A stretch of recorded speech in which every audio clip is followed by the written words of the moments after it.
Bonjour les amis, je vois Alan Duncan. Alan Duncan, oui, c'est ça.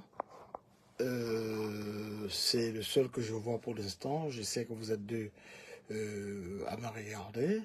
Là, j'avais promis de faire un direct ce 6 novembre euh, 2023 pour le 41e anniversaire de la session de Paul Biya à la magistrature suprême. Alors j'ai traîné un peu pour donner la chance à nos amis outre-Atlantique, d'Amérique du Nord. Décalage horaire oblige. Alors les amis, certains d'entre vous qui regarderont cette vidéo plus tard n'étaient certainement pas nés au moment où, succédant à Idjo, Paul Biya devenait président du Cameroun.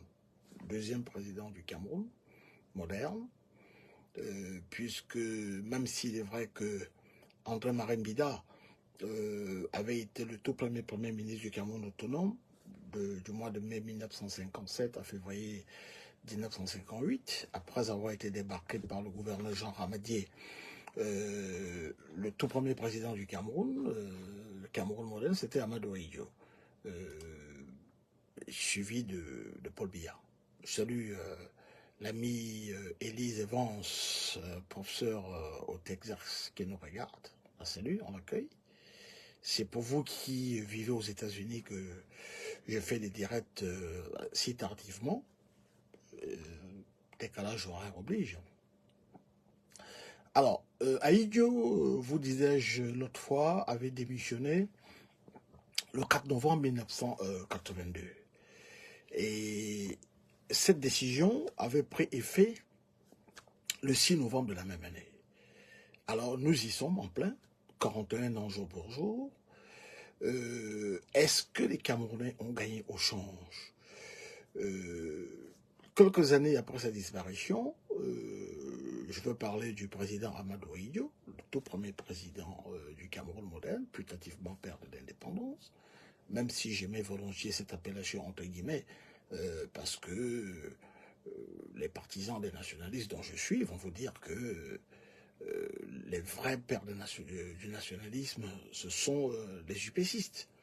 L'UPC, c'est assez intéressant, qui a vu le jour en 1948, c'est-à-dire année de la création de l'État d'Israël. Je vous ferai des similitudes entre les deux cas une autre fois. Je signale aussi que la dynamo de Douala a vu le jour en 1948, qui avait été voulu comme le pendant politique de la jeunesse. Donc, nous sommes 41 ans après. Quand Ahidjo arrive au pouvoir, dans des conditions très très difficiles, c'est l'homme de Français, il va essuyer beaucoup de résistance avec beaucoup de véhémence, dans l'action comme dans le propos. C'est l'homme qu'on attendait le moins. Pierre Mesmer va dire dans ses mémoires que la France a donné l'indépendance à ceux qui la réclamaient le moins ou ceux qui ne la réclamaient pas du tout, pour prendre des nationalistes à leur propre jeu. Paul Biya, lui, revient de France en 1962. Il a 29 ans. Il est muni d'une lettre de recommandation de Louis-Paul Odjoula, un colon qui a fait de la politique au Cameroun et qui a créé un parti politique dont la raison d'être était la destruction des nationalistes. Son parti s'appelle le BDC, Bloc démocratique camerounais. Il a vu le jour en 1951, soit 3 ans après la naissance de l'UPC. Donc, il va même représenter le Cameroun au Parlement français. Il sera battu par un de ses disciples, André Marembida, et retiré en France. Il donne, quand Biya finit ses études, une lettre de recommandation à l'intention du président Ahidjo. Le président Ahidjo qui est un de ses poulains aussi. Parce que Ahidjo aussi va commencer sa carrière politique au sein du BDC, parti de Louis-Paul Odjoula, celui qu'on dit être le colon le plus nuisible du Cameroun, l'homme qui putativement a introduit au Cameroun la pratique de l'homosexualité comme sésame. Alors, il revient avec cette recommandation. C'est Christian Tobiko, le tout premier secrétaire général de la présidence et tout premier directeur du cabinet civil. À un moment, il va cumuler les deux fonctions. Il va finir sa carrière au sein de la commune de Douala, la commune urbaine de Douala, comme délégué du gouvernement. C'est lui qui le rapporte dans ses mémoires. Donc, Aïdjo l'appelle, il lui tend une lettre déjà décachetée. Il lui dit trouver une place à ce postulat. Il s'adresse au sujet de Paul Biya. Donc, Paul Biya va, dans un premier temps, être chargé des missions à la présidence. On va lui donner des tâches subalternes. Et à un moment, c'est toujours Christian Tobiko qui parle. À son grand étonnement, Aïdjo l'appelle et il lui demande de le nommer directeur de cabinet. Alors, on a un problème de connexion. Il a essayé de montrer quelques réticences et Aïdjo l'a remballé sèchement. Donc Biya, après quelques temps passé au sein de la présidence, va devenir directeur de cabinet du ministre de l'Éducation nationale. Et il repartira de là pour revenir à la présidence, d'où il ne partira que pour devenir Premier ministre en 1975. Il va occuper tour à tour des charges de mission. Il est directeur de cabinet civil, secrétaire général de la présidence. Il part de là pour devenir Premier ministre en 1975. Il faut rappeler que ce poste avait été dissous. C'est-à-dire qu'il existait, je ne vais pas dire à l'indépendance, mais à l'autonomie. Parce que lorsqu'il y a des élections, les premières élections donnant naissance à ce qu'on peut appeler un parlement doté des pouvoirs de voter des lois, nous sommes, là je salue l'ami Zé Le Bogossien, on l'accueille. Il y a Grand Menems qu'on accueille également, Robin Tchanja, bienvenue, Radiance. C'est le 23 décembre 1956 qu'on organise des élections auxquelles ne prendra pas part l'UPC pour causer de dissolution en amont. L'UPC a été dissoute le 13 juillet 1955. L'UPC lance un mot d'ordre de boycott. Donc, c'est au terme de ces élections du 23 décembre 1956 que nous allons avoir un parlement. On va en avoir trois. On a l'ARCAM, Assemblée représentative du Cameroun, qui n'a véritablement aucun pouvoir en dehors d'un petit droit de regard sur le budget, dont le dernier mot revient au gouverneur. On va ensuite avoir l'ATCAM, Assemblée territoriale du Cameroun. Je ne sais pas s'il faut dans ça dans l'ordre, je ne sais pas si c'est l'ATCAM qu'on a eu ou l'ARCAM avant, mais toujours est-il qu'on a eu l'ARCAM, Assemblée représentative du Cameroun. On va avoir l'ATCAM, Assemblée territoriale du Cameroun. Et on va donc avoir l'ALCAM, l'Assemblée législative du Cameroun, où le Parlement va disposer des réels pouvoirs de voter des lois. Même si là encore, le droit de veto revient au gouverneur, comme vous l'avez vu, avec le coup d'État qu'on a fait à André-Marie Mbida, c'est le Premier ministre issu de ce qu'on va appeler le régime autonome, est responsable devant le gouverneur colonial qui représente le ministre d'Outre-mer, en fait, le ministre des colonies. Donc, c'est au terme de cette élection que nous avons le tout premier, on a le premier ministre camerounais, autonome, mais les anglophones l'ont eu avant nous, mais c'est un autre débat. Au bout d'un an, André-Marie Mbida devient Premier ministre au mois de mai 1957, et on va le débarquer en février 1958. Un peu moins d'un an. Aïdjo, qui ne serait jamais devenu président, n'eussent été des gens comme Paul Sopo-Prezo. Parce que quand on veut débarquer André-Marie Mbida, il faut trouver quelqu'un pour le remplacer. Le parti d'André-Marie Mbida a eu 20 sièges lors des élections du 23 décembre 1956. il est dévancé par le parti UC, Union Camerounaise d'Amadou Ahidjo, qui totalise 31 sièges. C'est-à-dire que Ahidjo a 11 sièges de plus que lui. Et c'est à ce titre qu'il participe à la coalition gouvernementale. Il est vice-premier ministre en charge du ministère de l'Intérieur. Donc il a beaucoup d'élus. Donc, pour débarquer André Marine-Bida, il faut trouver quelqu'un qui puisse le remplacer et qui puisse pratiquer la politique qu'André Marine-Bida refuse de faire. Donc, on va contacter Paul Sopo-Prezo, qui aurait pu être président du Cameroun s'il avait voulu, mais je vous ferai un direct sur ça. On lui montre les termes, etc. Paul Sopo-Prezo refuse. Paul Sopo-Prezo dit « Je n'aimerais pas passer à la postérité comme l'homme qui aura bradé le Cameroun pieds et poings liés. » Et allez voir Njoya Aruna. Njoya Aruna était sénateur en France, mais c'est le père d'Adamou Njoya. On va voir Njoya Aruna regarde, il décline. Et il leur dit, mais allez voir Ahidjo. Donc on va voir Ahidjo. Ahidjo ne veut pas dans un premier temps, parce qu'Ahidjo, il a une peur bleue d'André Marine-Bida. André Marine-Bida, c'est un boulot. L'homme est violent dans le propos. Comme dans l'action, il ne tarde pas à gifler un colon et à le remettre dans l'avion, etc. L'homme était très cultivé, mais en même temps, il était doté d'un comportement volcanique, un tempérament volcanique. Donc, Jean Ramadier, qui va remplacer Pierre Mesmer, on va faire venir Ahidjo à Paris, on va le rassurer, on va lui donner des gages, on va lui dire, voilà, tout ce que vous avez à faire, c'est de démissionner en bloc avec les élus du Nord, et nous allons vous couvrir. Et vous n'arrivez à rien.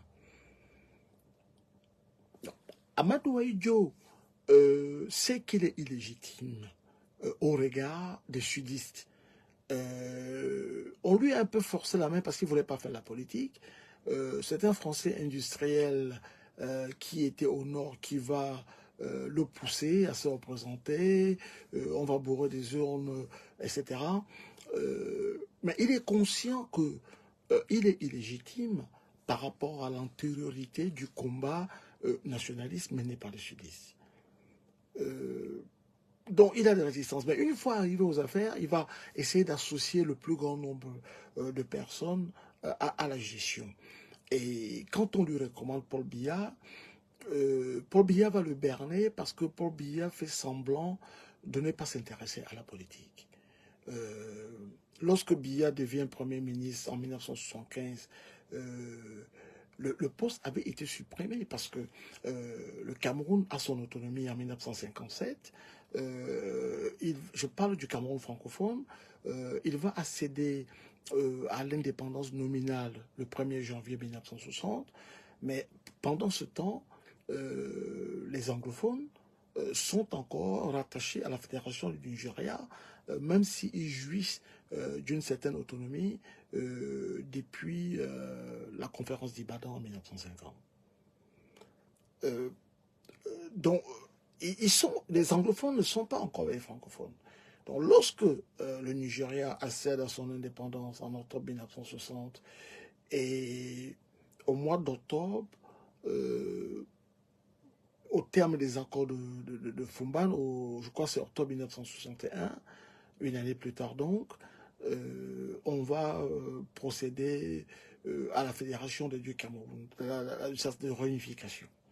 Donc, en lieu et place de République du Cameroun, comme nous nous appelons aujourd'hui, on va faire la République fédérale du Cameroun, symbolisée par 2 étoiles. Symbolisant 2 États, 2 peuples, etc. Donc, je vous parle de ça pourquoi? Parce que c'est ce qui va expliquer la suppression du poste de Premier ministre. Parce que chez les anglophones, ils ont un Premier ministre. Mais là-bas, le Premier ministre est élu parce qu'il est l'émanation d'une vérité, on va dire une arithmétique électorale. C'est-à-dire que comme dans tout système parlementaire, c'est celui, le parti qui totalise le plus grand nombre d'élus, qui a la charge de constituer le gouvernement. Donc une fois que les anglophones se sont joints aux francophones, octobre 1961, et qu'on a fait la réunification, On va supprimer le poste de Premier ministre. On aura Ahidjo qui est le président fédéral et il aura un vice-président fédéral en la personne d'un anglophone. D'abord Djongo Foncha et ensuite Salomon Tandemona. Donc c'est ce qui explique que le poste de Premier ministre est dissous. Mais entre-temps, quand on dissout le poste de Premier ministre, la personnalité la plus forte, protocolairement, c'est le secrétaire général de la présidence de la République, qui est une sorte de Premier ministre sans le titre. C'est de cette époque qu'on va noter la prééminence du secrétaire général de la présidence, le collaborateur le plus proche du président, il le voit tous les jours. Mais c'est un doigt là, contrairement à ce que j'ai dit ça et là, Paul Biya n'est pas le premier à occuper ce poste, il n'est même pas le deuxième. Parce que la première personne, d'abord ce poste n'existait pas. On avait un directeur de cabinet, un directeur de cabinet civil. C'est un doigt là qui occupait ce poste, qui s'appelait Christian Tobiko. Ensuite, Ahidjo va créer le poste de secrétaire général de la présidence et il va demander à Tobiko de cumuler les deux fonctions. Secrétaire général de la présidence, directeur du cabinet civil. Et quand il sera appelé à d'autres fonctions, c'est pas Paul Biya qui arrive.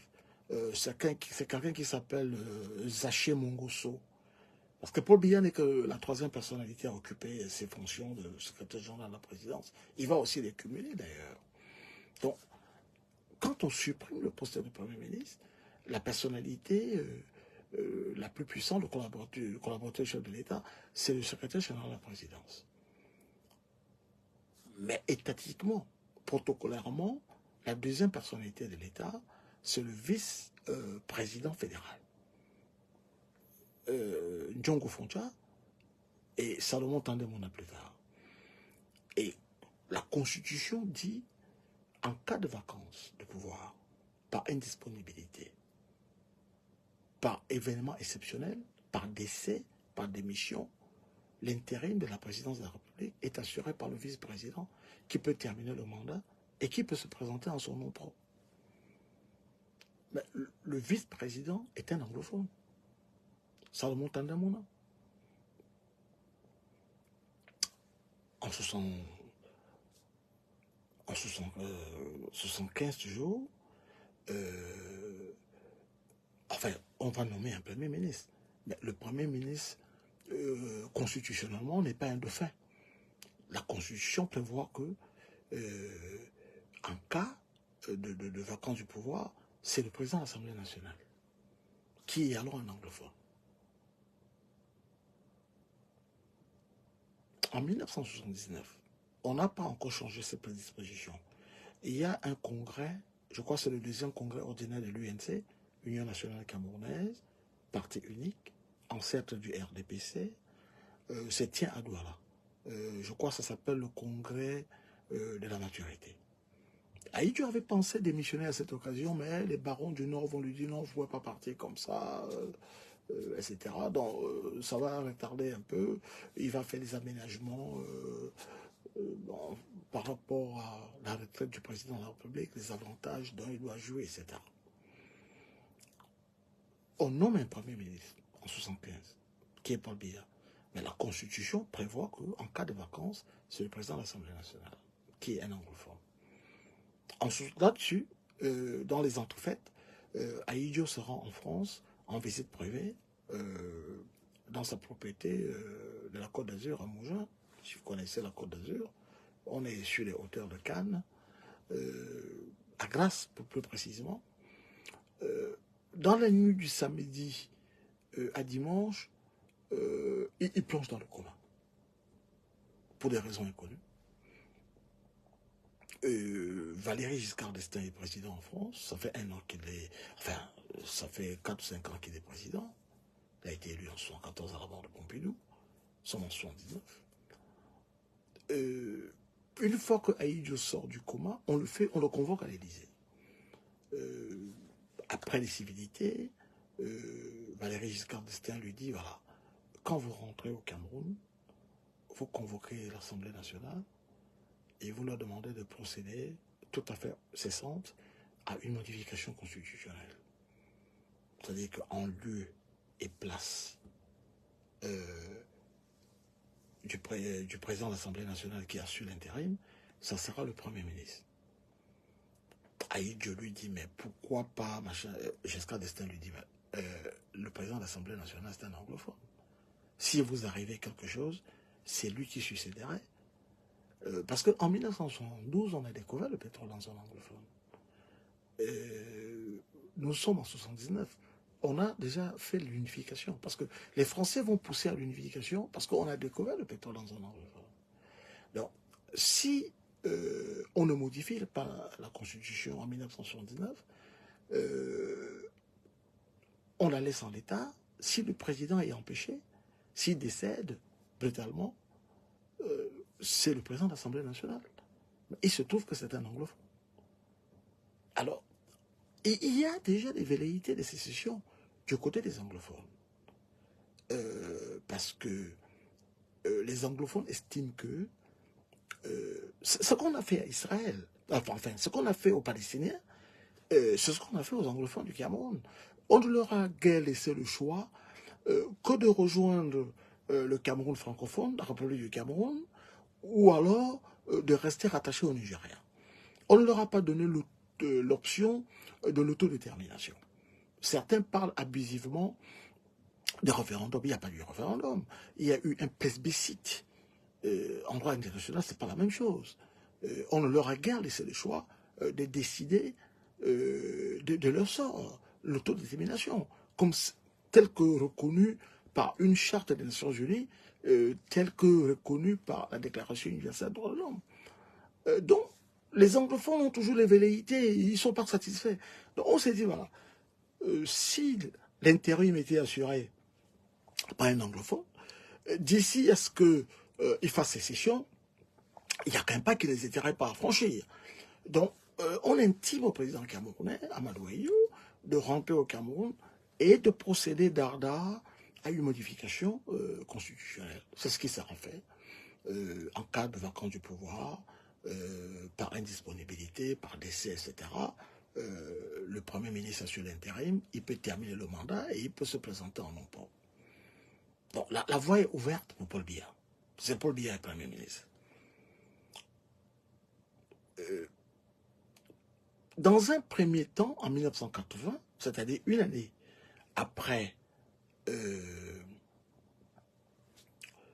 la modification constitutionnelle, il y a un congrès au Cameroun. C'est le 3e congrès ordinaire de l'UNC, Union nationale camerounaise, parti unique et ancêtre du RDPC, actuel parti au pouvoir. L'UNC va se muer en RDPC à la faveur du congrès de Bamenda en 1985. Quand Giscard arrive au pouvoir, parce que le président Pompidou décède le 2 avril 1974, accidentellement. Enfin, il était malade, tout le monde savait qu'il était malade, mais on ne savait pas qu'il allait mourir sitôt et de façon brutale. Devenu président de la République, au lendemain de la démission du général de Gaulle, parce que de Gaulle a été chassé par la défaite d'un référendum. Il avait organisé en 1969 un référendum, excusez-moi, un référendum sur la réforme du Sénat et la modernisation des régions. Et il avait commis l'erreur de s'engager. Il avait dit, s'il était désavoué, il partirait aussitôt. Alors certains ont saisi la balle de l'occasion pour le faire partir. Donc quand Pompidou est élu à sa suite, Pompidou dit, voilà, la continuité dans la politique de De Gaulle. C'est la continuité. Donc, il garde Jacques Foccart. Jacques Foccart qui était l'homme de De Gaulle, à qui on attribuait tous les mots dans le précaré. Donc, quand De Gaulle, on salue l'ami Thierry Martial qui nous rejoint à l'instant, on salue l'ami Lucie Allo aussi, Tatamo et Constant Tchanda, bienvenue. Quand Giscard d'Estaing arrive au pouvoir, il se débarrasse de Foccart. Mais il lui demande la permission de conserver son numéro 2, qui s'appelle René Journiac. Et René Journiac, c'est un magistrat colonial qui a travaillé au Cameroun. Les Camerounais lui doivent tout l'arsenal juridique qui interdit aux gens de manifester, toutes ces lois scélérates. C'est l'héritage résiduel de René Journiac. C'était le numéro 2 de Jacques Foccart dans la cellule de l'Élysée pour les affaires africaines. Et donc Giscard d'Estaing ne veut pas travailler avec Foccart, mais il lui demande la permission de garder son numéro 2. Foccart accepte, parce que pour Foccart, Journiac, qui était presque un obligé, serrait son œil au sein du gouvernement. Et les chefs d'État africains ont continué à faire confiance à Foccart, malgré qu'il soit mis à la touche. Donc, quand Giscard arrive au pouvoir, lui, il est d'une autre génération. D'abord, il est né à Koblenz, en Allemagne. Son père était un haut fonctionnaire. Il a une autre approche des choses. Il n'est pas gaulliste, contrairement à ce que je dis ici et là. C'est un centriste. Même s'il a été ministre des Finances du général de Gaulle, il a été celui de Pompidou. Mais c'est un centriste. Il n'est pas gaulliste du tout. Il est venu à la politique dans le cabinet d'Edgar Faure. Edgar Faure était le président du Conseil des ministres, c'est-à-dire que c'est comme le Premier ministre, c'est comme ça qu'on appelle le Premier ministre en Italie. Edgar Faure, c'est l'homme qui va signer le décret supprimant ou abolissant l'UPC le 13 juillet 1955. Donc lui, il vient à la politique à partir du cabinet d'Edgar Faure. Et il a une autre vision des choses. Dès qu'il prend le pouvoir, il réunit ses collaborateurs et il leur dit, voilà, il faudrait qu'on ait une approche différente de la politique africaine de la France. Parce que les jeunes gens qui sont nés après les indépendances n'ont pas connu la colonisation, n'ont pas connu l'esclavage, ils vont souvent dans les mêmes écoles que nos enfants. Ils peuvent nous faire perdre des choses. Donc, il faudrait que nous ayons une approche moderne des relations d'égal à égal. Il a en esprit le coup d'État de 1964 au Gabon, parce qu'au Gabon, il y a des jeunes officiers qui ont fait un coup d'État à Léon-Mba, l'homme de Paris. Ça a duré quelques jours. Ils ont mis à la place Hilaire Obama, un pro-américain qui détestait la France. Bon, on a rétabli Léon-Mba, ça a donné Bongo, etc. Je n'insiste pas.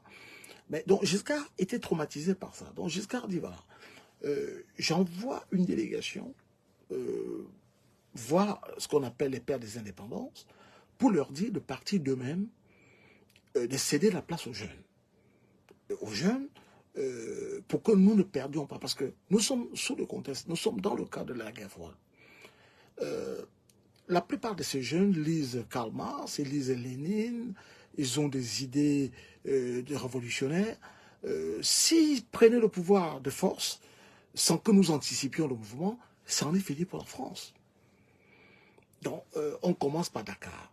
On va dire à Senghor, parce que le critère, c'est quoi? Le critère de remplacement. Ce sont des jeunes gens qui ont fait des études, qui ont occupé des postes comme directeur de cabinet, secrétaire général de la présidence, premier ministre ou président de l'Assemblée nationale, qui ont fait des études en France, qui ont été biberonnés à l'amour de la France, qui n'ont jamais participé à des manifestations contre la France. Donc voilà le critère. Mais il faut qu'ils soient jeunes. Donc, les émissaires commencent par Dakar. À Dakar, il n'y a pas de problème. On va parler à Senghor, on lui dit, voilà, on va te mettre à l'Académie française. Senghor, il adore ça. Il est marié à une femme française. Je crois elle est normande. Voilà, il cherche un moyen. Depuis qu'il a eu des problèmes avec Mamadou Dia, son partenaire au sein de ce qu'on appelait la Fédération du Mali, on accueille l'ami Monique Ngo, bienvenue. Donc, à Dakar, ça se passe bien. On dit, voilà, on envoie Abdou Diouf à Paris pour qu'on essaie de le tâter. Abdou Diouf a fait ses études en France.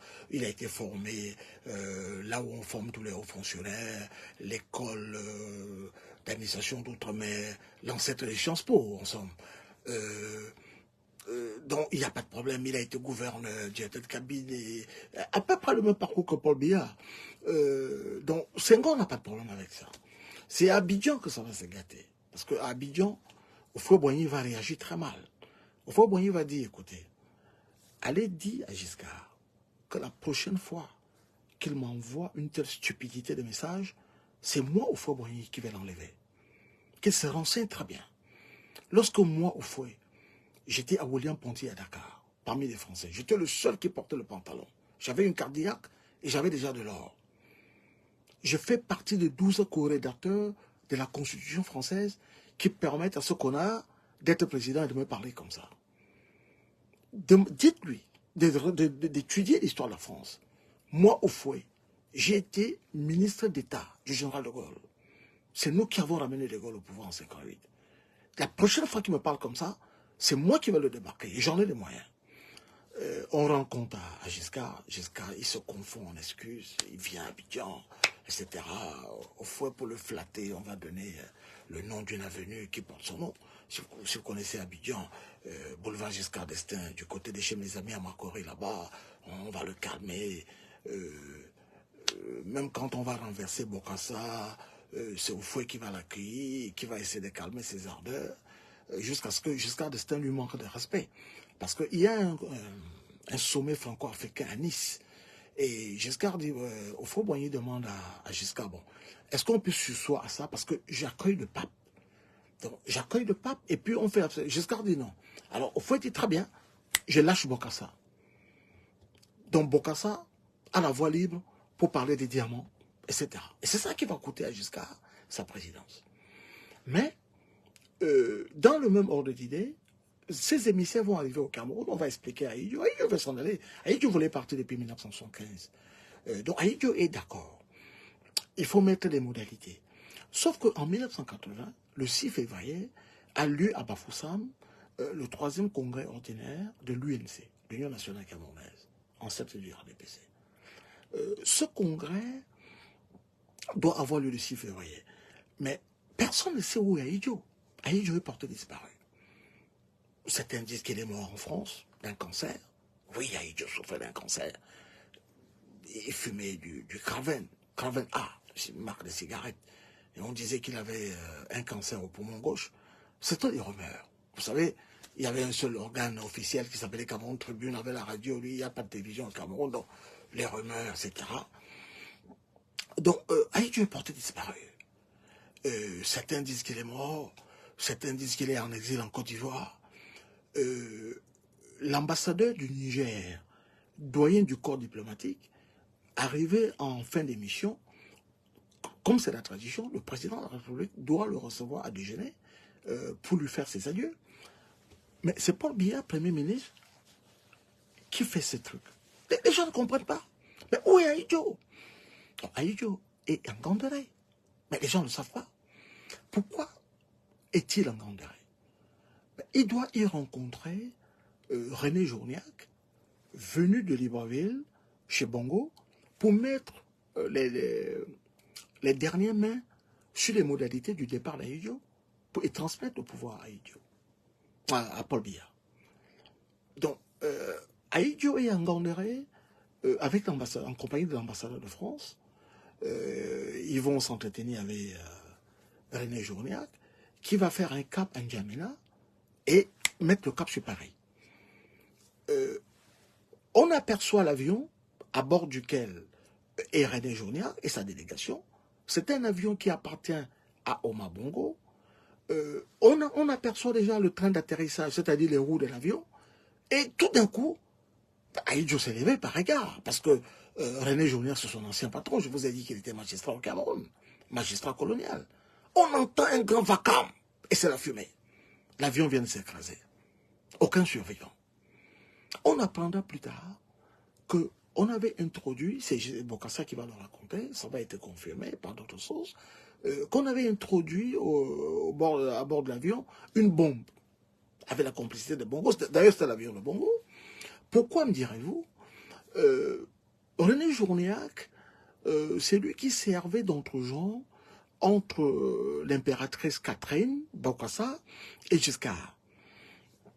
On dit qu'elle était tombée enceinte de Giscard, on avait dû lui faire un curettage à Paris pour enlever le bébé, et que René Journiac se serait servi aussi C'est-à-dire que vous envoyez quelqu'un vous servir d'entre gens avec une nana, et de temps en temps, il se sert aussi. Giscard aurait été informé et il aurait ainsi décidé de punir son homme, son monsieur Afrique. Voilà. Je parle au conditionnel, mais ce sont des témoignages qui ont été recoupés, c'est dans le domaine public, et beaucoup d'ouvrages en parlent, je pourrais vous en faire recommandation si vous en manifestez le désir. Donc, on va arranger tout, on va prendre les restes des journées, envoyer tout ça. Donc, Ahidjo va gagner un sursis du fait de cet événement. Il va à Bafoussam, on va faire le congrès, on va lui donner 5 années supplémentaires. Il est élu pour 5 ans supplémentaires, c'est-à-dire que nous sommes en 1980. S'il est élu pour 5 ans, un mandat supplémentaire de 5 ans, donc il est là jusqu'en 1985. Sauf qu'il va démissionner 2 ans plus tard. Giscard avait remis, parce que c'est Giscard qui fait pression pour qu'Ahidjo parte. Mais patata, en 1981, Giscard perd l'élection présidentielle en France. L'affaire des diamants de Bokassa a largement contribué à sa défaite. Et ce sont les socialistes qui arrivent au pouvoir. François Mitterrand. Après 23 ans passés dans l'opposition. Mais François Mitterrand avait été 11 fois ministre dans plusieurs gouvernements de la 4e République. Il avait été ministre des colonies. C'est lui qui, en 1950, va retourner Félix Houphouët-Boigny. Félix Houphouët-Boigny qui était un grand nationaliste, créateur de la fédération, le RDA, Rassemblement démocratique africain, avec plusieurs succursales. L'UPC va un temps cheminer avec eux jusqu'en 1950, quand ils vont faire la pause. Donc, François Mitterrand, c'est quelqu'un qui connaissait bien l'Afrique et qui avait des comptes à régler au Cameroun. Parce que certains pensent qu'il était ami à Ernest Ouangi, c'est pas vrai. Il était ami à André Maremida. Lorsque Ahidjo a décidé d'embastiller André Maremida, dont le parti avait constitué un groupe à l'Assemblée nationale en France, Mitterrand était intervenu, on avait envoyé des avocats, et ces avocats, arrivés à Douala, ils n'ont pas quitté l'aéroport, ils sont repartis dans le même vol. Et Ahidjo avait dit, le jour que François Mitterrand avait dit, le jour que nous arrivons aux affaires, nous allons nous débarrasser de ce type. Et tient parole. Bon, la plupart des dictateurs de la France-Afrique étaient des francs-maçons. Donc quand François Mitterrand forme son gouvernement en 1981, il nomme Guy Pen. Il appelle Guy Pen et il propose à Guy Pen d'être son monsieur Afrique de l'Élysée. Guy Pen lui dit, mais moi je suis médecin, je ne sais pas ce genre de politique. Mitterrand lui dit, oui, ce n'est pas pour ta casquette de médecin que je t'appelle pour ton autre casquette, ta casquette de franc-maçon. C'est pour ça que j'ai besoin de toi. Donc, on nomme Guy Pen, mais Guy Pen, c'est vrai, est médecin de formation. Ahidjo va en France en octobre 1982. Il a des migraines. Il souffre d'un cancer depuis une quinzaine d'années, mais en dehors de ça, il a une vision brouillée.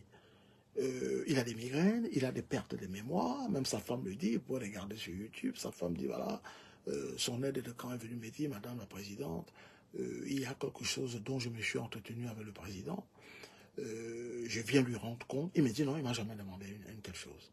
Il avait des pertes de mémoire. Donc, quand il va en France, il se confie, il s'ouvre à Guy Pen. Guy Pen lui dit, écoute, depuis qu'on m'a nommé à l'Élysée, je n'ai plus eu le temps d'exercer, de pratiquer. Va donc voir un tel qui est de mes amis. Je ne vais pas donner son nom,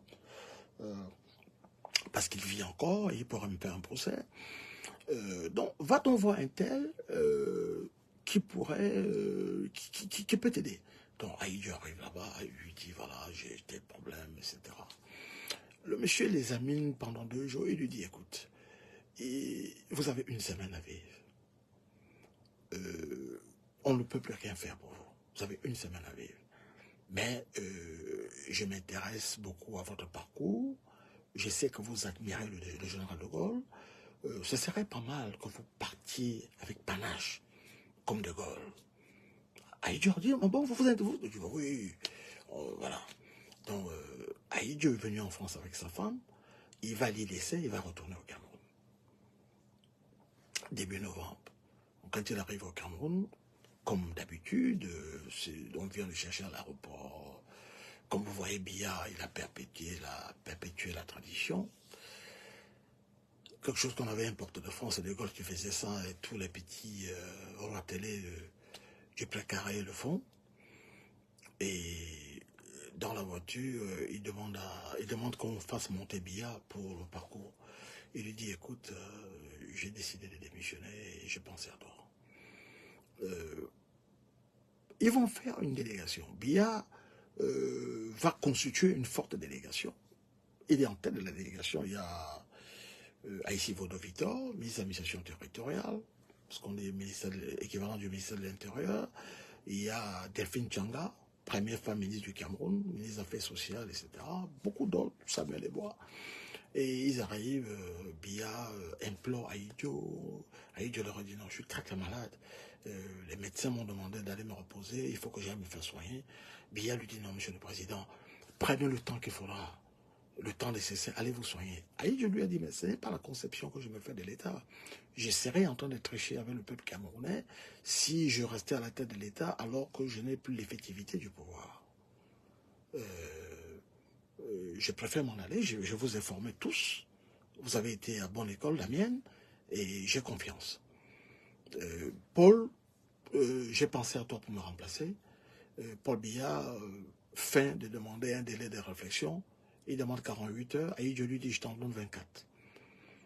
Paul Biya rentre chez lui, et il passe un coup de fil à son ami Ferdinand Oyono, Ferdinand Léopold Oyono, qui était à la mission de l'ONU du Cameroun à New York. Ces derniers ont dit décalage horaire, on dit qu'il dort, il dit non, réveillez-le. Et il lui explique. Ferdinand lui dit, mais Paul, tu es bête. Attends, tu devais accepter sur le champ. Comment est-ce que tu demandais de l'aide de réflexion? Accepte. Tu as travaillé toute ta vie, voilà. Pour la petite histoire, le discours d'investiture que va lire Paul Biya, il est rédigé par le Paul Ferdinand qui va le télécopier. Il n'y avait pas Internet à l'époque. Donc Biya dit oui, etc. Mais il y a des gens qui ne sont pas contents. Les cadres du Nord comme Moussa Yaya, lui n'a jamais été ministre, mais ce sont les caciques, les barons de l'UNC. Ahidjo a pris tout le monde de vitesse. Les jeunes cadres nordistes ne sont pas contents. Et il démissionne. Son discours ressemble à celui de De Gaulle. Hein. De Gaulle a été battu au référendum. Il tient parole parce qu'il avait indiqué que s'il était désavoué par la majorité des Français, il cesserait aussitôt ses fonctions, sa situation serait intenable. Il cesserait aussitôt d'exercer ses fonctions. Il tient parole.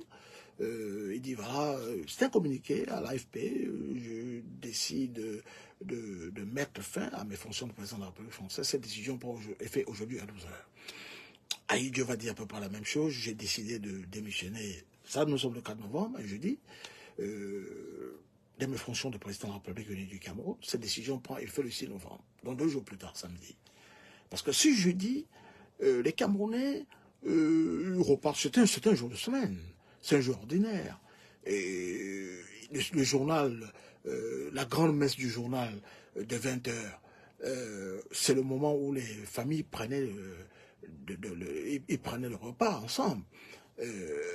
Tout le monde, Ahidjo a appelé tout le monde au cours. On s'est dit que certainement le ciel va tomber sur le Cameroun. Il y a quelque chose de pas normal. Et démission de ce 4 novembre. La démission prend effet le 6 novembre. Il y a la passation de pouvoir avec Ahidjo, avec Biya. Il prend l'avion pour repartir à Garoua. Il y a des pères de famille qui s'accrochent sur des roues d'avion, qui se couchent par terre pour l'empêcher de partir. De Garoua, il va recevoir les jets de pierres. La foule n'est pas contente. Comment tu peux donner comme ça le pouvoir à ces Gadamayo, ce sudiste?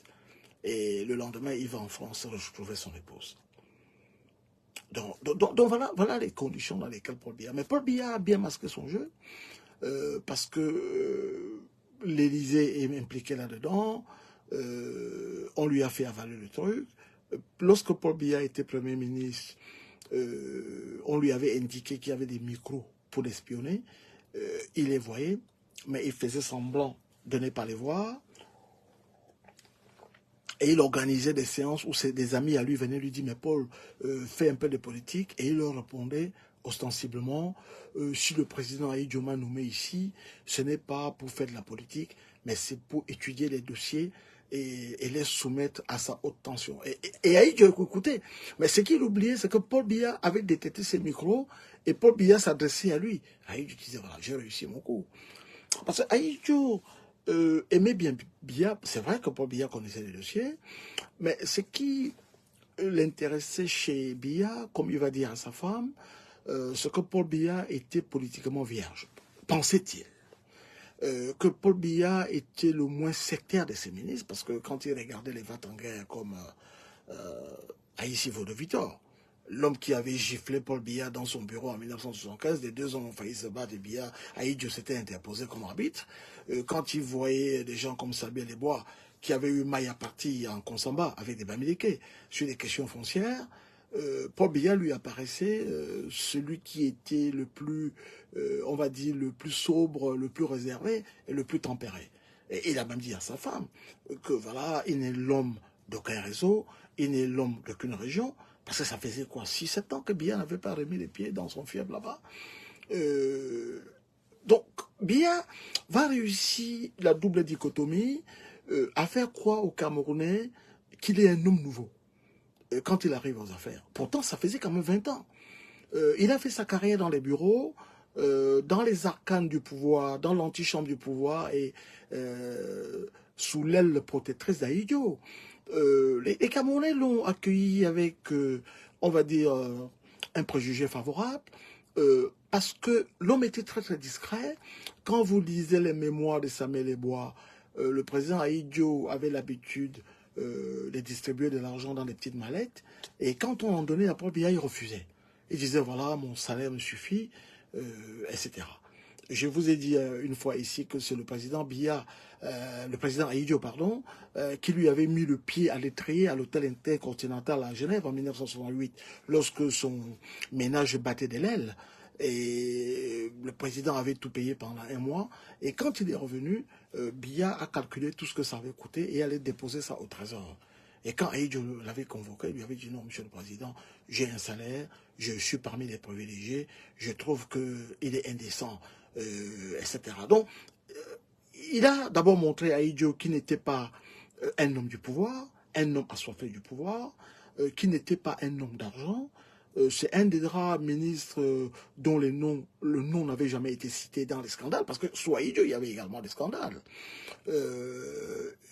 Il avait acheté une maison, mais avec un prêt bancaire, qu'il remboursait tous les mois de son salaire. Et c'était traçable. Ceux qui ont vécu à Yaoundé à cette époque comme moi, parce que moi j'habitais l'université sans être étudiant, puisque mon oncle était intendant du restaurant universitaire, c'est lui qui partageait les chambres des étudiants.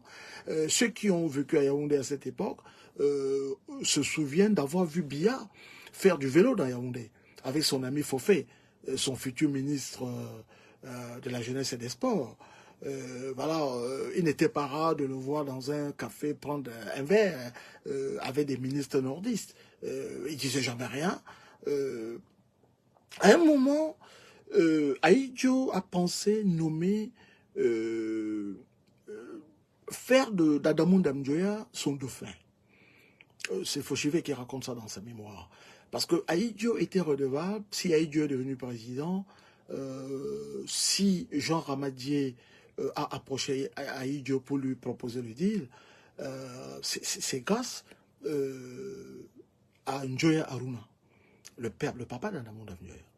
C'est ce qui va expliquer que sous Ahidjo et même sous Biya, les Bamoun vont avoir une part assez prépondérante dans les affaires de l'État. Ils tenaient les services de renseignement, etc. Ils avaient des entrées partout. Donc Ahidjo, par reconnaissance, a demandé à Ndamjoya, des années après la mort de Njoya Aruna, mais est-ce qu'il a laissé des enfants, etc. Mais, Fauchivet lui dit, mais vous avez un de ces enfants dans votre gouvernement. Parce que ce qu'ils ont oublié, non seulement Adamou Danjoya était le tout premier directeur de l'IREC, l'Institut des Relations Internationales du Cameroun, mais il avait été vice-ministre des Affaires étrangères. Mais lorsque Ahidjo le nomme à ce poste, Ahidjo ignore complètement qui il est. Donc, c'est Fauchivet qui va lui dire que mais vous demandez des nouvelles des enfants de Njoya Aruna. Mais vous avez un d'entre eux dans votre gouvernement. C'est votre vice-ministre des Affaires étrangères. Donc, Ahidjo réfléchissait sérieusement à donner le pouvoir à faire de l'amour d'Amjoya son dauphin. Il n'a jamais voulu, on accueille l'ami Ndemanfou, Ahidjo n'a jamais voulu passer le pouvoir à un autre nordiste. Et les gens, quand on est du Sud, on ne peut pas comprendre ça. Mais Ahidjo sait que les nordistes, majoritairement, le regardaient de haut. Parce que contrairement à ce que pense l'imagerie populaire du Sud, le Grand Nord, ce que vous appelez trivialement le septentrion, n'est pas un bloc homogène en tout point pareil. Il y a d'énormes divisions là-bas. Et donc Ahidjo n'a jamais pensé transmettre le pouvoir à un nordiste. Absolument jamais. Parce que les gens vont poser la question, mais pourquoi est-ce qu'il n'a pas procédé à un changement de constitution, nommant dans la foulée un nordiste Premier ministre, et y faisant son dauphin? Pas du tout. Ahidjo se sentait plus à l'aise. Il aurait pu déplacer la capitale du Cameroun pour l'amener à Garoua, par exemple, mais il ne l'a pas fait.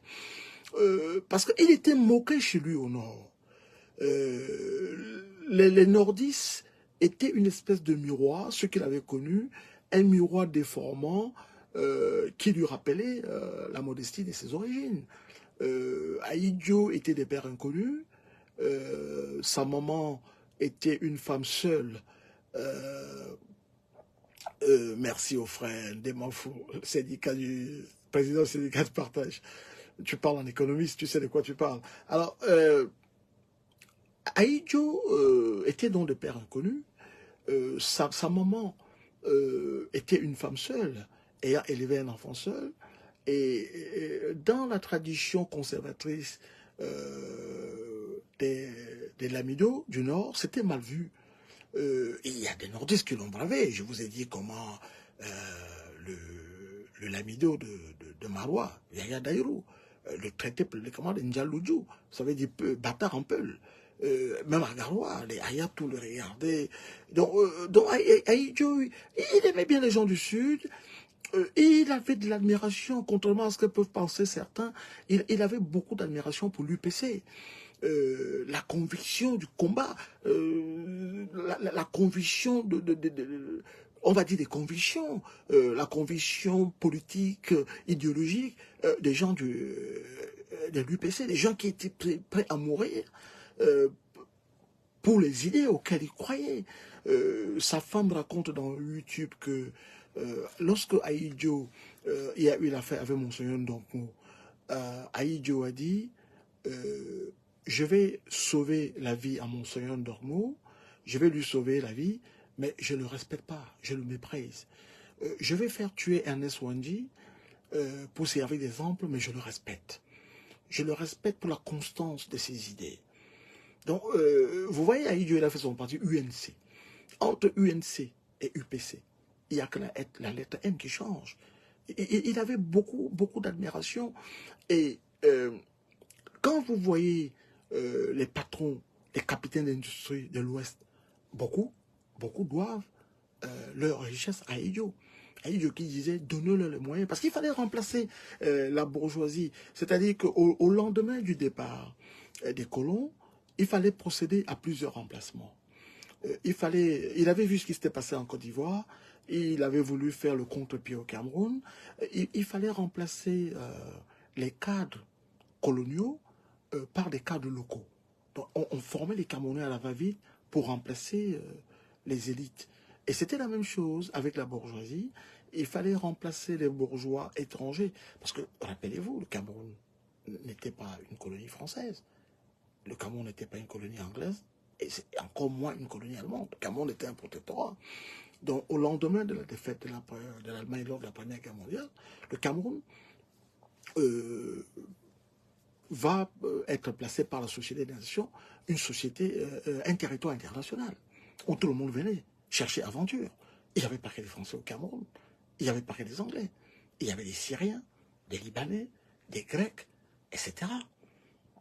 Il y avait les Ouest-Africains, les Sénégalais, qui ont épousé les grandes familles. Et je disais, mais et les Camerounais alors dans tout cela? Donc, il avait décidé de créer une bourgeoisie camerounaise pour remplacer la bourgeoisie étrangère, qu'elle soit occidentale ou africaine. Et il avait donc favorisé l'émergence d'une bourgeoisie bamileke en leur donnant des possibilités. C'est vrai qu'il va en faire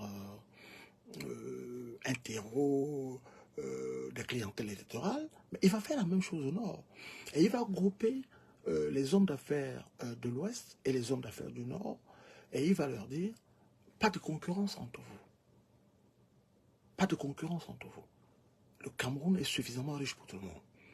Donc là où il y a un homme d'affaires du nord, il n'y a pas un homme d'affaires bamileke. Là où il y a un homme d'affaires bamileke, vous ne trouverez pas d'homme d'affaires du nord. Ils ont des syndicats, et c'est resté jusqu'à aujourd'hui. Vous prenez un exemple, si vous connaissez la ville de Douala, là où il y a Soin, vous ne verrez jamais Fadil. Là où il y a les Bayrou, vous ne verrez jamais Futso. Mais ils sont dans un syndicat. Là où il y avait les James Onobiono, vous n'allez pas voir des Nordistes, vous n'allez pas voir des Américains. Mais ils travaillent ensemble. Et ça, c'était l'esprit d'Ahidjo. L'esprit qu'il a inculqué. Parce qu'il savait que ce qu'il fallait faire, reprenant une idée de l'UPC, une idée de Ruben Oumyobé, reprise par Wandji. Oumyobé disait, le seul médicament contre le tribalisme, c'est la richesse, l'abondance. Si vous créez la richesse, ça résout le problème du tribalisme. Si vous ouvrez les écoles, vous fermez les prisons. Donc Ahidjo a repris cela, on ne lui reproche pas, parce que la plupart des projets quand même qu'il a découlés étaient des projets de l'UPC. Pour ceux qui ont lu ces questions, il disait créer de la richesse en abondance. Il faut que les Camerounais soient riches, qu'ils aient à manger, etc. Et c'est ça qui va régler. Parce que le tribalisme commence quand il vient à manquer des choses. On commence à questionner l'origine des gens, leur antériorité sur un certain site. Donc il disait créer l'abondance. Que les Camerounais vivent dans l'opulence. Favoriser. Et tu as repris cette idée en donnant des avantages aux entrepreneurs de l'Ouest et du Nord, et même à ceux du Sud, des gens comme les Tébéla, et des autres dont je ne connais pas le nom ici. Donc, Biya arrive au pouvoir dans ce contexte. Mais on a la CNPS créée pour payer les pensions. Mais à la cession de l'indépendance au Cameroun, la population camerounaise est très jeune. On fait moins de 5 millions d'habitants. La CNPS a beaucoup d'argent. Parce que personne ne va en retraite. Les gens commencent leur carrière. Alors, qu'est-ce qu'on va faire de cet argent, de tout cet argent qu'on a stocké? On va ouvrir des comptes, on va diversifier des activités, construire des maisons. Vous avez des immeubles CNPS à Douala, vous en avez à Yaoundé, on va prendre des parts dans les banques, etc. Donc, quand Biya arrive au pouvoir, il y a beaucoup d'argent dans les caisses. Beaucoup d'argent dans les caisses. Mais il n'arrive pas au pouvoir avec l'esprit de son prédécesseur. C'est-à-dire que il a des très bonnes dispositions dans un premier temps, mais il est pris en otage par les siens. Il est pris en otage par les siens. Ça va s'aggraver. Parce que quand, je vous ai dit tout à l'heure que Ahidjo a été réélu en 1980 pour 5 ans. Un nouveau mandat de 5 ans. Donc, élu en 1980, son mandat n'arrive pas à terme. Son mandat court jusqu'à 1985.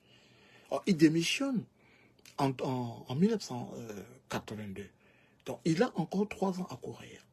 Alors, Paul Biya est son dauphin constitutionnel. Il est issu du même parti politique que lui. Jusque-là, ils n'ont pas de problème.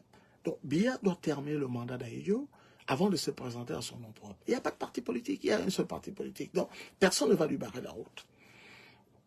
Mais, il commence à avoir des dissensions.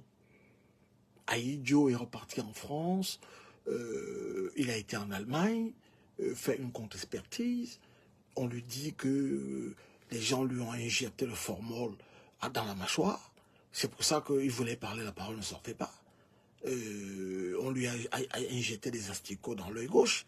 De temps en temps, il voit flou. Il entre dans une colère noire. Donc, il faut reprendre le pouvoir à la faveur d'une astuce constitutionnelle. La constitution du Cameroun, lorsqu'Ahidjo était président, disait que le président de la République était le chef de l'État, mais était aussi le chef du gouvernement. Certes, il y avait un Premier ministre, mais le Premier ministre animait l'équipe gouvernementale. Mais le président de la République était président de la République, chef de l'État et chef du gouvernement. C'est lui qui conduisait et impulsait la politique de la nation. Pour revenir aux affaires, qu'est-ce qu'il va faire? Il va vouloir inscrire au sein de la Constitution la primauté du parti unique sur l'État. On va dire, le parti imprime et conduit la politique de la nation en lieu et place du gouvernement. Ceux qui étaient à Yaoundé se souviendront que lorsqu'il y avait des manifestations au public où Ahidjo et Biya devaient comparaître ensemble, Biya arrivait avant, il poireautait souvent pendant 30-40 minutes et Ahidjo arrivait plus tard. Et des gens comme les Joseph Owana vont commencer à lui dire mais Paul, tu ne peux pas accepter ça, c'est toi le président de la République, voilà, etc. Mais Paul Biya, il ne disait rien, mais il avait sa petite idée. Donc, en juillet ou en juin 1983, Yadinoa a remporté les internationaux de France, les internationaux de tennis de France, Roland Garros, et François Mitterrand, qui doit faire une visite d'État au Cameroun, a été informé que le père de Yannick Noah est camerounais. Donc, il vient au Cameroun avec Yannick Noah. Les journalistes s'affairent, les journalistes français, etc. Mais ils oublient qu'il y a un coup d'État. Les nordistes ont préparé un coup d'État, ils veulent faire un coup d'État. François Mitterrand est au courant, il demande au service secret français de faire échouer ce coup d'État. Il va se passer plusieurs autres choses, mais à cause de ces brimades, on va pousser Paul Biya à se défaire de la tutelle d'Ahidjo. On va lui dire, écoute, au lieu d'attendre l'année 1985 pour organiser des nouvelles élections en ton nom propre, il faudrait que tu organises des élections anticipées. Comme ça, tu es élu à ton nom propre et tu pourras avoir les coulées franches. Donc, en janvier 1984, Paul Biya organise des élections anticipées. Il les remporte à 99, score soviétique, c'est le parti unique. Donc là, il a une légitimité en son nom propre. Mais, quelques mois plus tard, février, mars, avril, 3-4 mois plus tard, il y a une tentative de coup d'État, le 6 avril 1984. L'armée aurait pu prendre le pouvoir, parce que la tentative de coup d'État est amenée par les éléments de la garde républicaine, c'est un corps d'élite de la gendarmerie, et il y a quelques éléments de l'armée régulière. L'armée loyaliste aurait pu prendre le pouvoir. Mais ils ont sauvé le fauteuil de Biya. Biya en est conscient. Donc, autant il avait des coulées franches, maintenant sa légitimité, il la doit à l'armée. Il est en otage, il est pris en otage par l'armée, mais il est en situation de cohabitation permanente avec cette même armée, mais avec les gens de son ère culturelle. qui lui disent, écoute Paul, c'est notre tour pour manger. Les gens du Nord, les Wadjo, ils ont déjà trop mangé. Si tu n'es pas capable, tu dégages. Tu laisses la place à un de nos fils. Voilà. Parce qu'on a l'impression que tu as peur de ces Wadjo, tu leur donnes des trucs, etc. Donc, si tu n'es pas capable, tu dégages. Parce que ce pouvoir est à nous. Ce pouvoir était à un de nos fils, André Marimbida. Les Wadjo ont comploté avec les Blancs pour l'enlever. Il est mort aveugle. Et toi, ce Wadjo, il a commis l'erreur de te mettre. Et puis toi, si tu n'es pas sûr, tu dégages. Donc voilà le langage que... Bon, donc à partir de là, Paul Biya va procéder à un changement de priorité. Il avait quelques bonnes idées. Quand il est arrivé, très enthousiaste, etc. Il a été accueilli, je vous ai dit, de façon enthousiaste, avec un préjugé favorable. Mais, je vais charger la batterie, les amis. Alors, attendez. Voilà. Sinon, le truc va nous laisser en cours de chemin.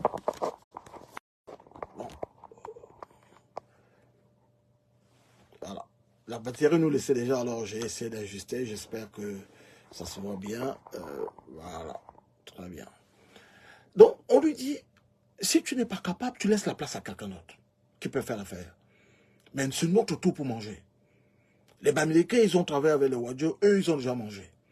Voilà, nous, on n'a rien, etc. Donc, l'armée aussi est là.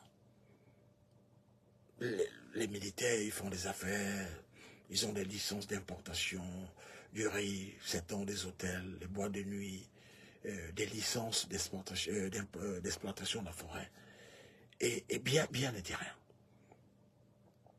Jeanne Irène Biya, la première dame, a quelques remords. Il y a des gens qui se livrent à des pratiques malsaines.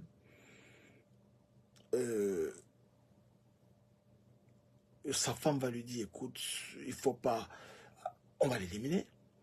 Il y a un prélat, le père Angèle Benvin, camarade des séminaires de Paul Biya, qui a ses entrées à la présidence, qui lui dit, Paul, essaie de parler à ton entourage parce qu'il y a des pratiques, la mendication, la consommation des organes, pour déployer l'énergie contre des adversaires politiques. Ce n'est pas ce que nous avons appris au séminaire, Paul. Essaie de mettre de l'ordre dans ça. Mal va lui en prendre. Avril 95, on va le découvrir baignant dans une mare de sang. Le coffre-fort est plein à craquer, on n'a rien touché. Son cerveau manque à l'appel. On apprendra plus tard que ce cerveau a été négocié à des enchères allant dans les millions de dollars. Parce qu'ils ont une pratique qu'on appelle la mendication. Consommer les organes humains. Et ensuite, surtout pour les bébés, les parties sexuelles, les bébés innocents. Parce qu'après, on va déployer ça en forme d'énergie nocive contre des adversaires qu'on peut paralyser à distance.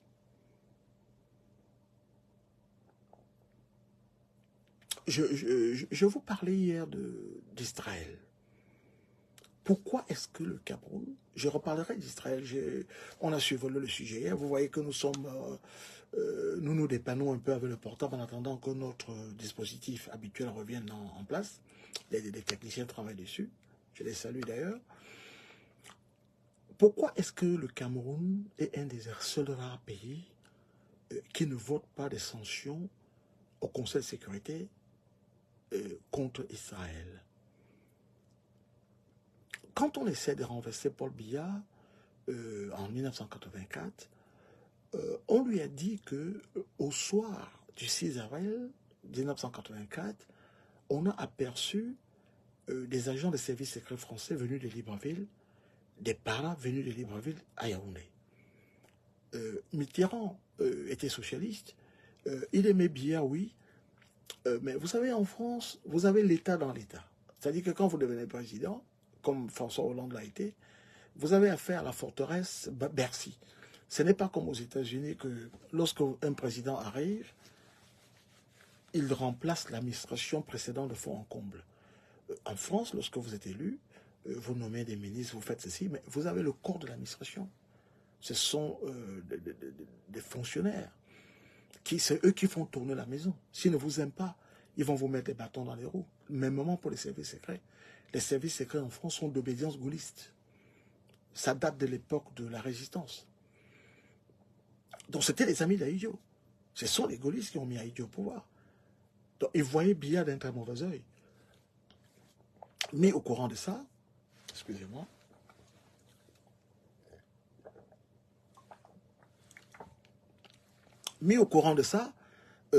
Biya s'en va voir les Américains pour que les Américains l'aident pour sa sécurité personnelle. Or, les Américains ne font pas du babysitting, ils ne font pas ce genre de choses.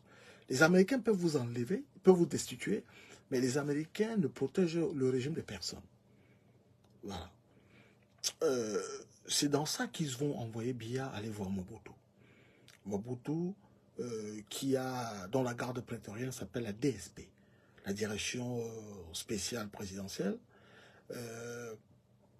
le met en contact avec des Israéliens. L'Israélien qui a fait la DSP au Zaïre, c'est lui qui va venir créer le Biya au Cameroun.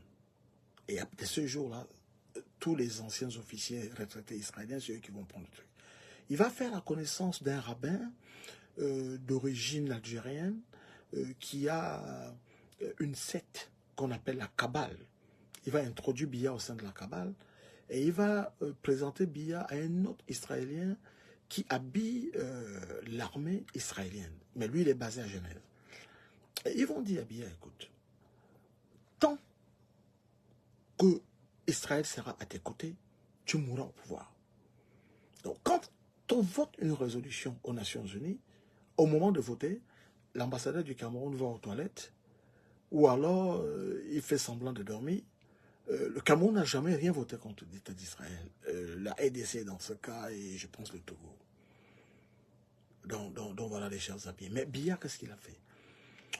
Même les contacteurs, même les détracteurs d'Ahidjo reconnaissent que l'homme a travaillé, que l'homme était patriote. Mais Paul Biya a inventé le gouvernement par décret.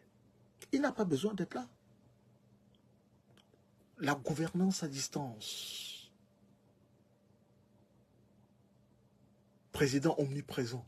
Mais on l'appelle lui président omni-absent. Il lui arrive de faire 44 jours d'affilée en Suisse, évitant de vitesse et évitant de justesse la période où on doit le déchoir. Parce qu'au-delà d'un certain nombre de jours à l'étranger, la Constitution ou le Conseil constitutionnel, ou ce qui en tient lieu, est légalement tenu à constater une vacance du pouvoir. Mais qui va le faire? Au Cameroun, c'est la démocrature. C'est-à-dire un mélange, un semblant de démocratie et des dictatures. Les Camerounais, depuis 1982, n'ont pas de président. Et là, il est en train de vouloir fourrer son fils au Camerounais. Alors, 41 ans plus tard, le compte n'y est pas. Le Cameroun est à l'image d'un avion qui fonctionne sous le mode du pilotage automatique. Il faut féliciter les Camerounais parce qu'ils se battent tout seuls. Les hôpitaux sont des mouroirs. Les infrastructures inexistantes. Ce qui tient lieu d'autoroute, cimetière à ciel ouvert. Il n'y a pas d'eau, il n'y a pas d'électricité. Les coupures d'électricité sont intempestives. C'est le règne de l'arbitraire. Le Cameroun est le seul pays sur la planète Terre où les fonctionnaires brassent plus d'argent que les hommes d'affaires. On a privatisé les moyens de l'État au service de quelques mafieux. L'armée au Cameroun est privatisée. La police au Cameroun est privatisée. La gendarmerie au Cameroun, corps d'élite naguère, corps intègre, est privatisé. La douane, on n'en parle pas. Pas de route. Les ministres de Paul Biya, il ne connaît même pas certains d'entre eux, puisque entre le moment qu'il les nomme et le moment où ils s'en vont, ils ne l'ont jamais rencontré. Les conseils des ministres au Cameroun ont lieu quand le prince le veut, et les décisions qui sont prises là-bas n'engagent personne. Le premier ministre, comme dirait quelqu'un, c'est le premier des ministres. Il a plus, le secrétaire général de la présidence a plus de pouvoir que lui. Biya, qu'est-ce qu'il a fait? Il a créé la zizanie. C'est ce que dit Jacques Foccart. Il se maintient au pouvoir par la zizanie. Un jour, lors d'un sommet, Chirac s'adresse à Paul Biya, il lui dit, mais Paul, tu ne m'appelles jamais, ni ne me rappelles d'ailleurs. Biya lui dit, oh, tu sais, Jacques, je suis souvent au village, et le réseau ne passe pas. Et quand Biya tourne le dos, Jacques Chirac demande à son ami Michel Lecorse, il lui demande, mais comment fait-il pour tenir un peuple aussi difficile que les Camerounais en s'y mettant si peu? Personne ne comprend rien. Au nord Cameroun, il ne va jamais. Il y a des endroits au Cameroun, je ne sais pas s'il a déjà mis pied à Banganté, s'il a déjà été dans toutes les villes où Aïdjo allait jusqu'à Ndikénémeki, Soa, tous ces endroits. Lui, il ne va pas là-bas. Aïdjo, comme disait Montaigne, tu peux avoir raison, vous pouvez avoir raison et piétiner votre raison. Aïdjo a détruit l'œuvre de sa vie en mettant ce monsieur. Ce monsieur qui croyait pouvoir tenir. En 1987, le roi du Maroc, Hassan II, le roi du Maroc, Hassan II, arrive à les réunir à Agadir. 1987, c'est Maurice Robert qui raconte ça dans ses mémoires, intitulé Ministre de l'Afrique. Donc, il se voit, le roi du Maroc a voulu les rabibocher. Biya, il parle à Idio comme s'il parlait à un valet des chambres. Il lui dit non, il faudrait que tu demandes, tu fasses une lettre d'excuse aux Camerounais. Ça va apparaître dans Cameroun Tribune. Idio lui a craché au visage. Les deux hommes ont failli se battre. Ce sont les services marocains, services du protocole marocain qui séparaient. Idio lui a craché au visage. Tu me demandes, moi, toi, j'étais sorti du trou, et tu me demandes, moi, d'écrire une lettre d'excuse pour des trucs que toi, tu as manigancé et tu m'as mis sur le dos. On ne sait pas, il n'y a que Dieu qui va sauver les Camerounais. Dieu, s'il existe, il n'y a que lui qui va sauver les Camerounais. Parce que quand vous regardez nos fonctionnaires sous Aïdjo, on a eu deux secrétaires généraux de l'EUA, ancêtres de l'Union africaine, on a eu Zoaï Kangaki et William Etekimbouma. Vous alliez dans tous les postes. Nous, quand on était étudiants et qu'on était fauchés, il suffisait d'aller dans les missions comme à SECNA, tous ces institutions internationales, le BIT, Bureau international du travail à Genève. On allait voir les tontons qui travaillaient là-bas pour nous dépanner, qui ne nous connaissaient pas, mais on savait que les Camerounais étaient des fonctionnaires internationaux. Mais aujourd'hui, on ne les trouve plus. Parce que Biya n'est pas là. Parce que quand il y a des sommets comme ça, donc, le président, chaque président est là pour placer les mais lui n'est pas là. On ne va pas faire des choses en lieu et place de lui. Aujourd'hui, vous allez dans les organismes internationaux, les Camerounais qui sont bardés des diplômes, on ne les trouve pas. Vous allez dans des trucs comme ASECNA, vous allez dans des trucs comme, même à New York, où partout il y avait des Camerounais dans ces instances. Aujourd'hui, ils n'y sont pas. Vous allez trouver d'autres nationalités, mais pas les Camerounais, parce qu'il y a personne pour plaider, pour défendre le dossier.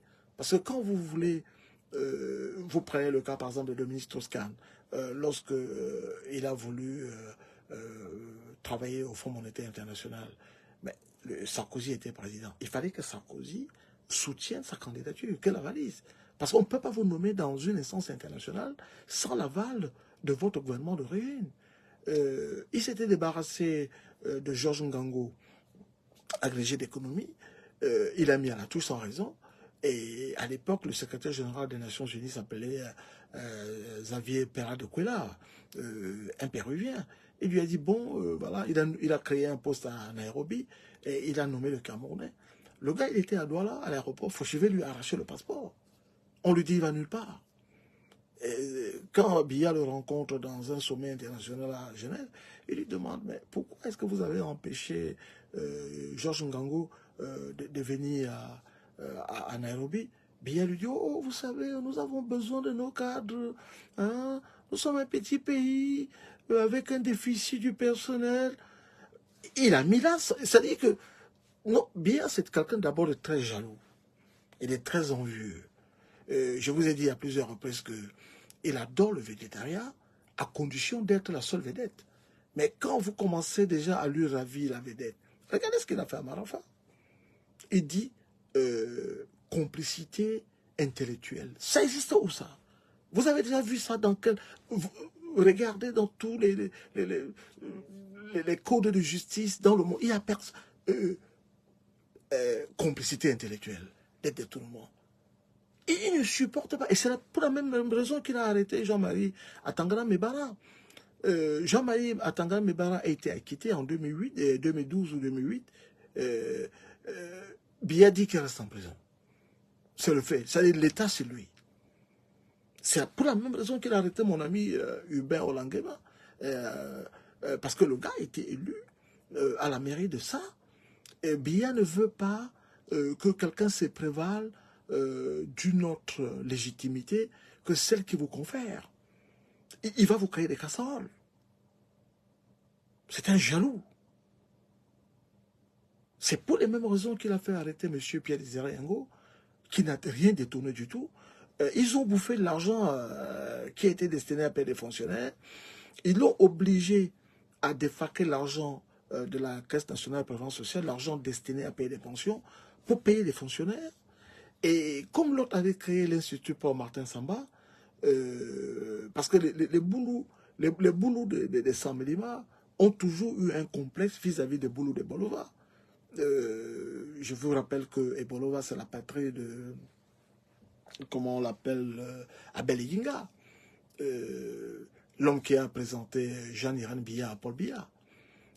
Donc il y a cette guerre-là. Donc il avait un complexe vis-à-vis de Désiré Ngo, l'homme qui lui donnait des conseils contre Aïdjo. Aïdjo avait d'ailleurs demandé et obtenu la tête de Pierre-Désiré Ngo, parce que Pierre-Désiré Ngo, c'est lui qui disait à Biya, écoute, n'accepte pas, etc. Et Biya, c'est un ingrat. Il a des complexes. Quand vous essayez de déborder d'une tête, il vous enlève. Il y avait un ministre du Nord qu'on appelait Omar Oussanda, qui a fait du très très bon travail au PTT. Il avait des cabines téléphoniques partout. Et Biya l'a enlevé sans raison. Et voilà, il garde des bénis, oui, pour faire plaisir à X ou Y, parce que tout pour lui tourne autour de son pouvoir. Tout tourne autour de son pouvoir. Vous avez des médecins qui ne gagnent même pas 200 000 francs CFA. Les gens vont dans les hôpitaux. Ce sont des mouroirs. Mais lui-même, il ne se soigne pas dans ces hôpitaux. Quand il tombe malade, il prend fuite, il va en Suisse. Mais il envoie des Camerounais dans ces mouroirs. Il y a des gens là-bas qui passent des concours alors qu'ils n'ont pas qualité. Moi, j'étais à Montréal en 1996. Et un ami qui me dit qu'il a passé le concours de cuisse alors qu'il n'avait même pas composé. Et il me disait, mais voilà un pays, mes parents m'écrivent pour me dire que j'ai passé le concours de cuisse, où je n'ai même pas posé les candidatures. Voilà le système, c'est-à-dire que Paul Biya a ridiculisé l'État du Cameroun, a clochartisé, alors que les fonctionnaires camerounais naguère allaient en vacances en Europe. Sur leur salaire, ils revenaient. Mais aujourd'hui, les gens achètent des places de concours parce que le Cameroun, c'est la vache à lait. Vous savez, des gens qui ont de grosses voitures à 80 millions de francs CFA. Il n'y a pas de route. C'est-à-dire que vous avez des fortunes immenses qui se sont bâties là-bas en face de la misère la plus abjecte. La criminalité s'est développée. Souvent même, vous avez des policiers qui louent leurs armes aux braqueurs, quand eux-mêmes ne prennent pas part au braquage. Voilà ce que Paul Biya a fait du Cameroun. Erreur d'Ahidjo.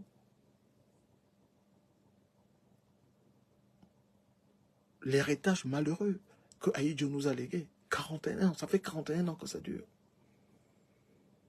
Le Cameroun a marqué tout, a cliqué tous les points, toutes les cases. Plusieurs fois pays le plus corrompu du monde. Pays où la malnutrition est galopante. Pays où par moments l'insécurité est plus élevée qu'au Tchad et en Centrafrique. Pays où tous les fonctionnaires sont corrompus. Quand les gens se lèvent pour aller au travail, ils ne vont pas servir l'État. Ils vont à la chasse, ce sont des prédateurs. Et c'est cette mentalité qu'on est en train de léguer aux jeunes.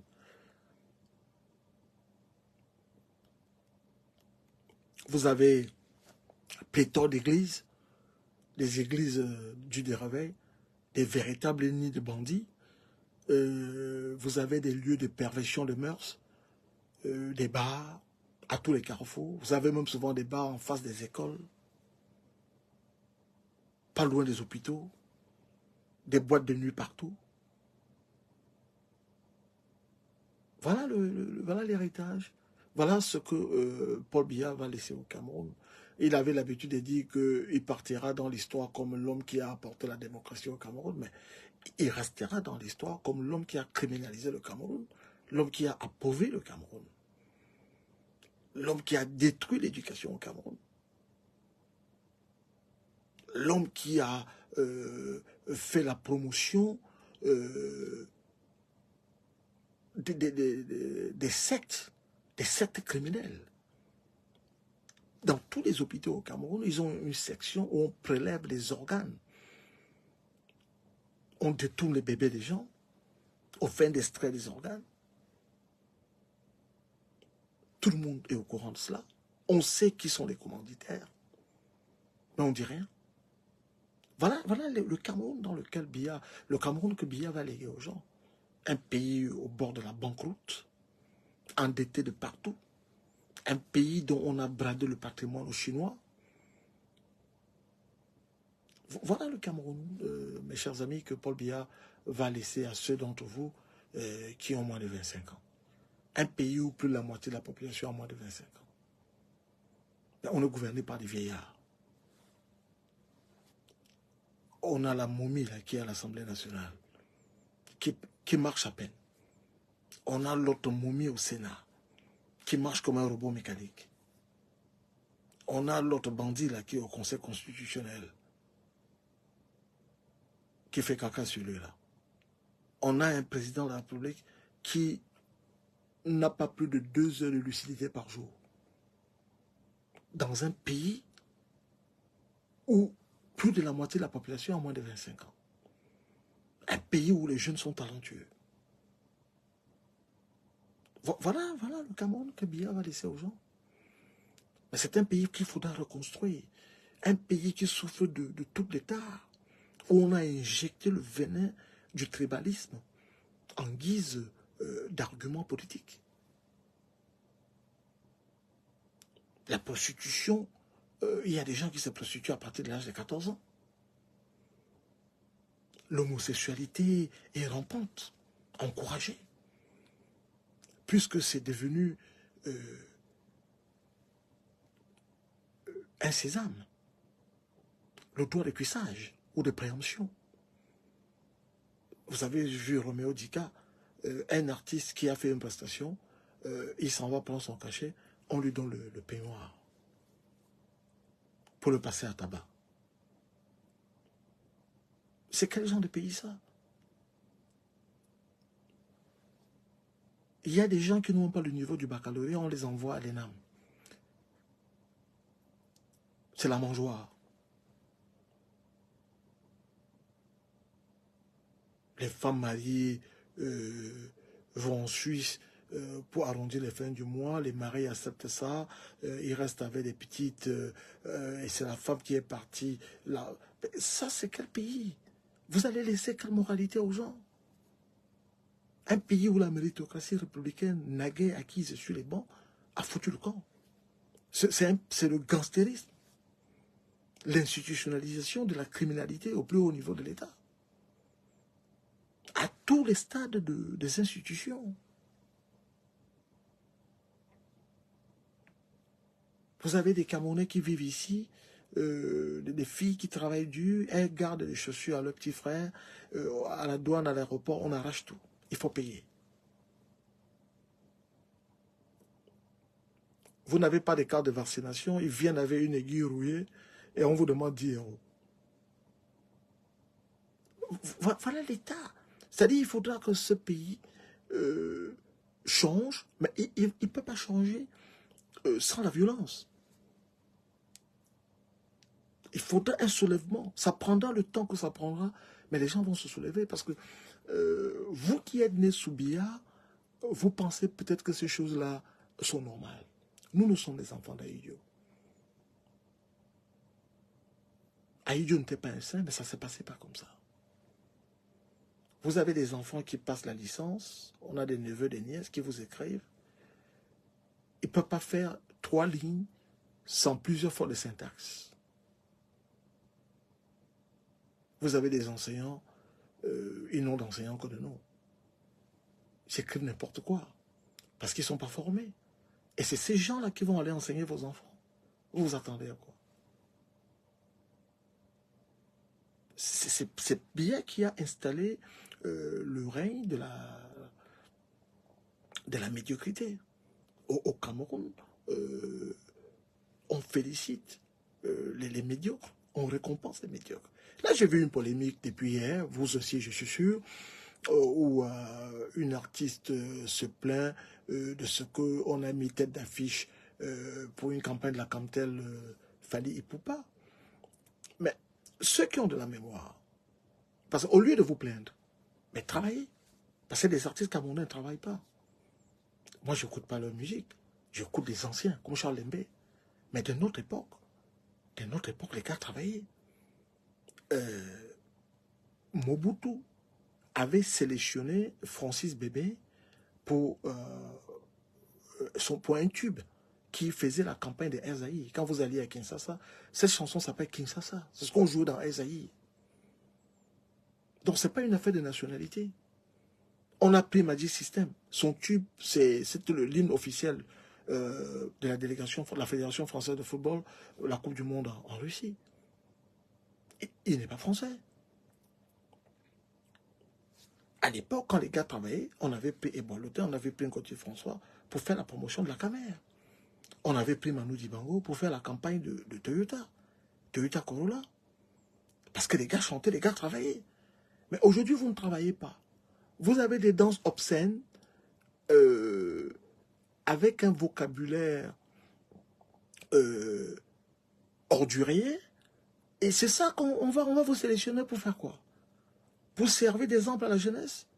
Pour leur montrer la dépravation des mœurs? Travaillez comme vos aînés. Si on vous sélectionne parce que vous chantez bien, très bien. Mais si vous chantez mal, on ne va pas vous prendre juste parce que vous êtes Camerounais. Allez dans d'autres pays du monde. Vous allez au Mali, on appelle Chicken Fakolidja. Vous allez au Sénégal, on prend souvent Alpha Blondy. Ce n'est pas le critère de nationalité, c'est le critère, à l'époque, Elvis Kemayo au Gabon, Manu Dibango en Côte d'Ivoire, Sanfant Thomas au Kenya. On a pris Kofi Olomide en Angola, au Rwanda, mais il est congolais. C'est le talent qui s'impose. Allez demander à un Camerounais, les jeunes, vous qui écoutez ces musiques, s'ils préfèrent Fally Ipupa ou tous les autres racailles là. Les gens travaillent. Travaillez, mettez-vous au travail et nous allons apprécier votre... Mais nous n'allons pas... je suis à table avec mes enfants, je regarde un truc et puis j'entends quelqu'un parler du caleçon, le bangala, machin. Attends, c'est quoi ça? C'est le contre-exemple. On prendra, tant que vous allez chanter des conneries comme ça, on va prendre les étrangers. Et ça, c'est la culture de Paul Biya.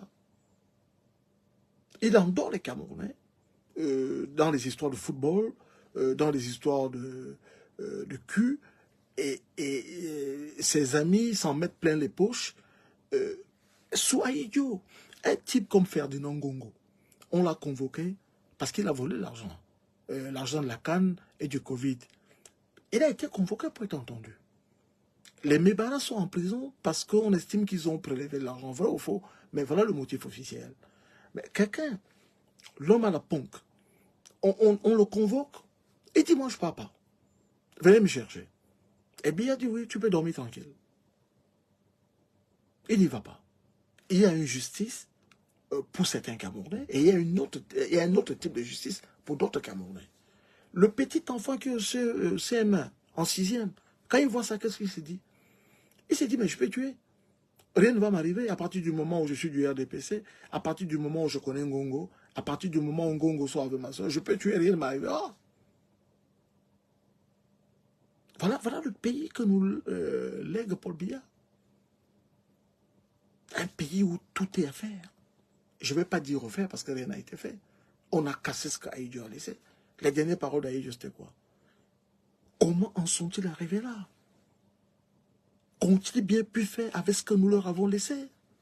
Quand Aïdjo a appris que le taux d'insécurité au Cameroun dépassait celui du Tchad et du Centrafrique réuni, que les fonctionnaires, pour certains, n'étaient pas payés depuis 6 mois. Il a fait une crise. Le Cameroun que nous, on a connu, quand on arrivait en France, on disait que vous étiez Camerounais, pas d'équivalence de diplôme. On brillait dans tous les domaines. Mais aujourd'hui, regardez, c'est à peine si quelqu'un peut vous faire une phrase correcte sans des fautes indignes d'un écolier de CE1.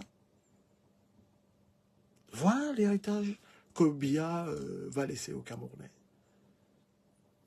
Les Camerounais à l'étranger sont connus pour des mauvaises raisons, alors qu'ils sont pétris de talents. Chacun se débrouille comme il peut. Quand il y a eu, vous avez vu ce qui s'est passé en Ukraine, la Côte d'Ivoire a envoyé des gens là-bas aller chercher les leurs. Ce qui s'est passé en Tunisie, les pays, la Côte d'Ivoire, la Guinée et tout. Côté Camerounais, il n'y avait personne. Il s'est débrouillé. Il s'est débrouillé. Quelqu'un va à l'ambassade, il a le passeport camerounais, un jeune ici, la femme est morte alors qu'elle était enceinte. On va faire des démarches pour rapatrier le corps au Cameroun. On nous demande qu'il est arrivé comment. Mais moi, j'ai demandé au consul idiot, je lui ai demandé, mais toi, tu es arrivé ici comment? Vous avez un compatriote qui est une compatriote qui est décédée. On vous demande un décès parce que vous demandez comment il est venu. Vous avez ressuscité. Donc, les amis, voilà le point. 41 ans plus tard, le compte n'y est pas. Paul Biya, c'est la malchance des Camerounais, c'est la malédiction que le ciel nous a envoyée. Et on ne sait pas comment on va en sortir. Il y a des enfants qui sont nés sur lui, qui n'ont jamais travaillé, et qui vont aller à la retraite sans jamais avoir travaillé. Voilà. Combien de temps on peut tenir? Il n'y a que Dieu qui sait. On en reparlera quand mon dispositif sera rétabli, les amis. Je vous remercie pour votre attention. Bonsoir.